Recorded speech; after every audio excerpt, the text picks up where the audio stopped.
You think your loyalty proves you are a person of character. You believe that staying, that defending, that refusing to walk away from the people who claimed you first is the mark of someone with honor. You are entirely wrong. Every act of loyalty you have ever offered to someone who had not yet earned it was not honor. It was a transfer, and every person who has ever cashed your loyalty was not your ally. They were your creditor. What follows is the architecture of a system that has been spending you for decades. Society tells you that the loyal man is the noble man. They tell you that staying is character. They tell you that walking away from the people who claimed you first is the deepest form of betrayal. They have been training you in this since childhood. It is a lie, not an innocent misunderstanding. A deliberate behavioral protocol designed to keep you paying, because the loyal person is the predictable person, and the predictable person is the person every system needs to keep extracting from. Machiavelli understood this 5 centuries ago. In The Prince and the Discourses, he argued that loyalty without strategic accounting is the costume worn by the weak in the presence of the strong. The prince does not give loyalty. The prince audits the return on every commitment and reallocates when the accounting demands it. This is not honor. This is the bill arriving for a meal you did not eat. And once you see the invisible mechanism by which every act of loyalty you offer is being recorded and called in later, you cannot make the same payment the same way again. Look at the job you have stayed at for the last 12 years. Look at the friendship that recycles the same one-way ask every season. Look at the family role that was assigned to you before you could spell your own name. They have been calling your loyalty character. They have been recording it as a balance owed. There are 4 mechanisms that govern the dark architecture of the loyalty tax. By the end of this, you will hold the exact accounting protocol that separates the person who burns through their wealth, keeping promises that should have expired 10 years ago, from the person who has made every act of loyalty a calculated investment with a measurable return. But pay close attention to the 3rd mechanism.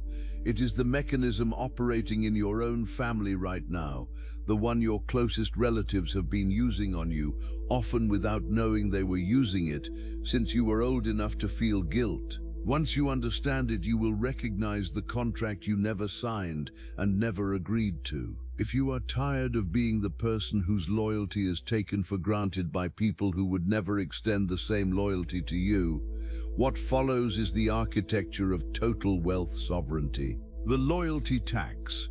Every act of loyalty is a withdrawal from your finite wealth, time, and opportunity account.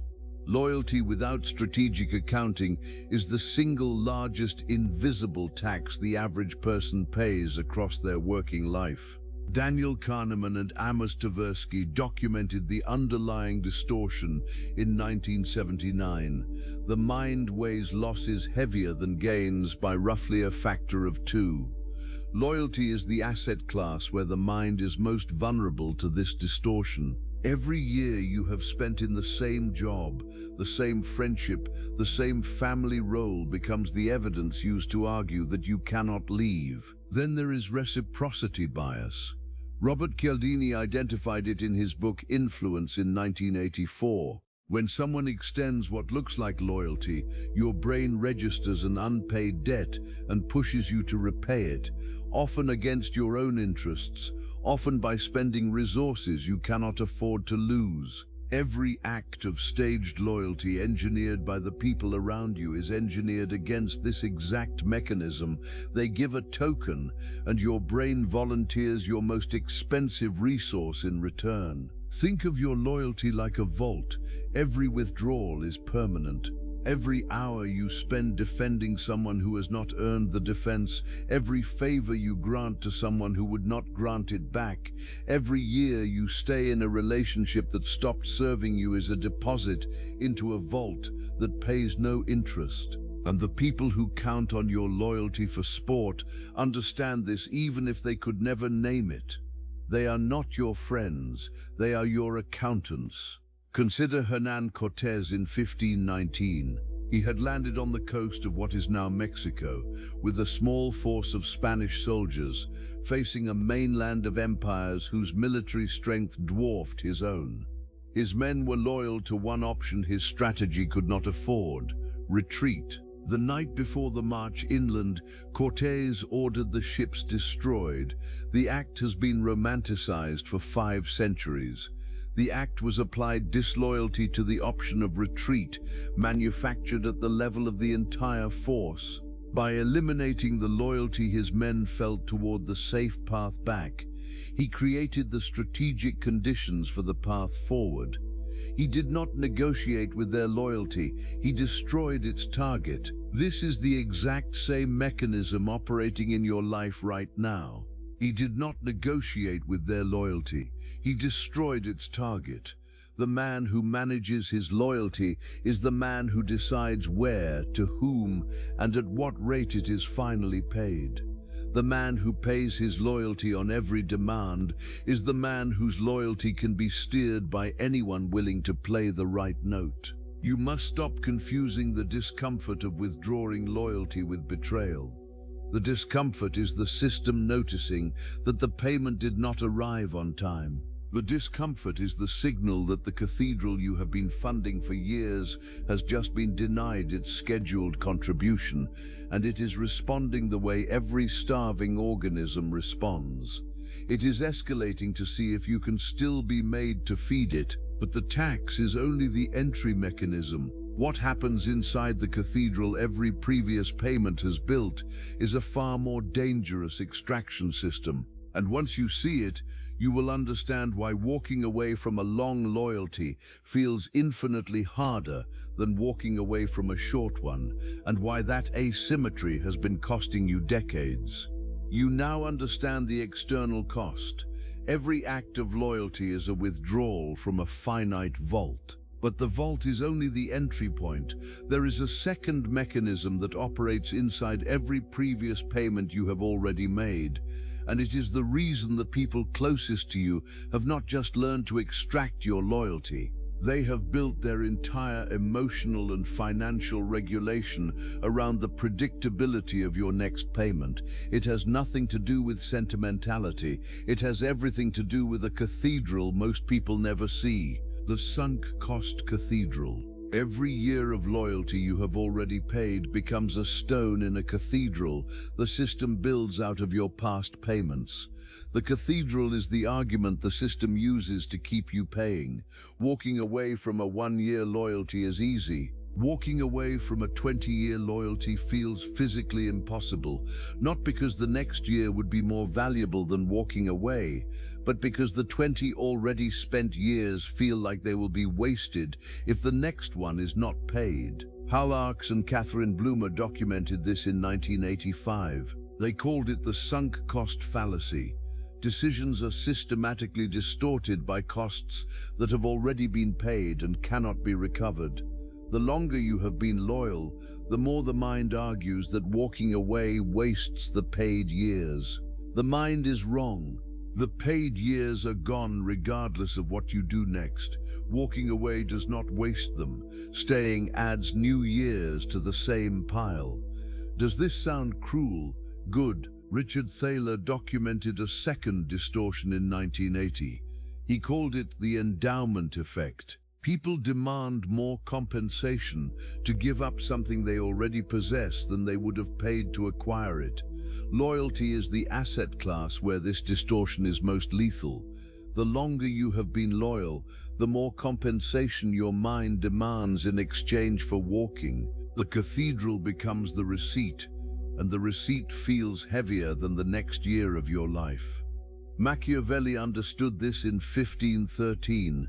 He served the Florentine Republic loyally for 14 years as a senior diplomat and military strategist. He carried out missions across Europe. He built a citizen militia. He worked for the city with the patience of a man who believed the city would remember. When the Medici family returned to power in 1512, his 14 years of public service were not rewarded. He was arrested, tortured on the rack, and banished to a small farm outside the city. The man who would write The Prince was forced to live the lesson he would later codify. Loyalty without strategic accounting is the costume worn by the weak in the presence of the strong. He wrote The Prince in the silence of that exile, and the book reads as the accounting ledger of a man who finally read the receipt. The Florentines called him a traitor for writing it. The Florentines had just buried 14 years of his unrewarded service following the doctrine the city considered honorable. Look at the job you have been at for the last 5, 10, 15 years. Look at the friendship you have been in for the last 20. Look at the family role you have been performing since you were 12. The reason the thought of walking feels physically painful is not because the next year will be better than walking. The reason is not that the next year is valuable. The reason is that the cathedral of every year you have already paid feels like it will collapse if you stop reinforcing it. That collapse is the system protecting itself, not the system protecting you. The colleague who has watched you carry the team for a decade is not surprised when you carry it for the 11th year. The relative whose financial obligations have ended at your door for 15 years is not surprised when they end at your door in year 16. The friend who is only called when they need something is not surprised when they call again. The cathedral is the surprise being absent. You must stop assuming the cathedral is a virtue. Every stone is a year you cannot recover. Walking away does not waste those years. It stops adding new years to the same pile. This is the moment most people refuse to see, because seeing it means accepting that the cathedrals you have been complaining about for years are cathedrals you have been actively building. Every act of loyalty was a stone, every defense was a buttress, every justification was an instruction to the architect. Keep building. The structure still stands on what you paid before. Here is the tactical application. Take a piece of paper, write down the 5 longest loyalties in your life, the longest job, the longest friendship, the longest family role, the longest financial obligation, the longest informal commitment. Next to each, write the date you began paying and the last date the loyalty was returned to you in any measurable form. You do this in one sitting. It takes 20 minutes. The longest job, the longest friendship, the longest role, the longest debt, the longest assumption. One sheet of paper. The first time you do this, you will be confronted with something the cathedral has been hiding from you for years. Some of the loyalties you have been paying have not been returned for a decade or longer. The receipt has been one way for that entire period. That sheet of paper is the first invoice the system has ever received from you, the inheritance trap. This is the mechanism teased in the opening, the one operating inside your own family right now, the brutal extension of every concept you have just absorbed. Family loyalty operates on variable ratio reinforcement, the same neurochemistry that runs slot machines, and it is the most expensive form of loyalty because it is presented as inheritance, as obligation paid forward, as something owed before you were old enough to consent. BF. Skinner mapped variable ratio reinforcement in the operant conditioning chamber in the middle of the 20th century. The reward delivered on an unpredictable schedule produces the most persistent, most desperate seeking behavior of any reinforcement pattern. It is the neurochemical mechanism that makes slot machines addictive. It is also the neurochemical mechanism that runs in any family trained to demand the loyalty of one specific member. Your loyalty is the dose. Your guilt is the payoff. Your sacrifice is the slot machine paying out every single time on a schedule the brain has been wired by evolution to chase. When the payment is withdrawn, the family does not stop. They escalate. Guilt arrives in higher concentration. Accusation arrives in sharper language. Threats of disinheritance arrive in writing. Weaponized illness arrives at the moments most likely to break your resolve. Weaponized memory of childhood arrives across holiday dinners. This is not the family breaking. This is the family functioning exactly as variable ratio reinforcement predicts. The absence of the reward intensifies the seeking behavior. John the 500th. Rockefeller understood this in 1872. He had spent the previous decade in Cleveland building Standard Oil alongside dozens of independent refiners. They were peers. They were neighbors. They had built the industry together. In early 1872, Rockefeller signed a secret arrangement with the major railroads, the South Improvement Company deal, that gave Standard Oil massive freight rebates while simultaneously imposing surcharges on shipments by the same competitors he had spent 10 years building loyalty with. Within 3 months, most of the Cleveland independents had sold to Standard Oil at distressed prices. Rockefeller's own private writings later referred to it as the Cleveland Massacre. The man who would become the wealthiest American who ever lived did not become wealthy by being loyal to the men he had built the industry beside. He became wealthy by being strategically disloyal at the precise moment loyalty would have cost him the industry. He did not betray friendships. He audited a loyalty portfolio. Schopenhauer named the architecture in 1851 in Parega und Paralipomena. He called it the hedgehog's dilemma. Two hedgehogs huddle for warmth and prick each other with their spines. They move apart, freeze, return for warmth, and prick each other again. The optimal distance is the one that allows enough warmth to survive without enough closeness to bleed. Family loyalty without strategic distance is the cycle of hedgehogs returning for warmth and refusing to acknowledge the blood on their spines. Now look at the family role in your life that has been recycling the same demand for years. Look at the parent who calls only when there is a request. Look at the sibling whose loyalty is requested in one direction only. Look at the inherited expectation that you will sacrifice your wealth-building decade so that the family role assigned to you when you were 9 years old continues to be performed. This is not love. It is not even malice in most cases. Most of the people doing this to you inherited the same trap from their own parents, and they have built their emotional and financial regulation around the predictability of your payment. Your loyalty is the dose. Your guilt is the payoff. Your sacrifice is the slot machine paying out every single time on a schedule that variable ratio reinforcement predicts to the decimal. They will tell you that withdrawing your loyalty is cruel. They will tell you that you are punishing them. They will tell you that you have become cold, distant, ungrateful, a stranger. Let them. Their accusation is part of the architecture.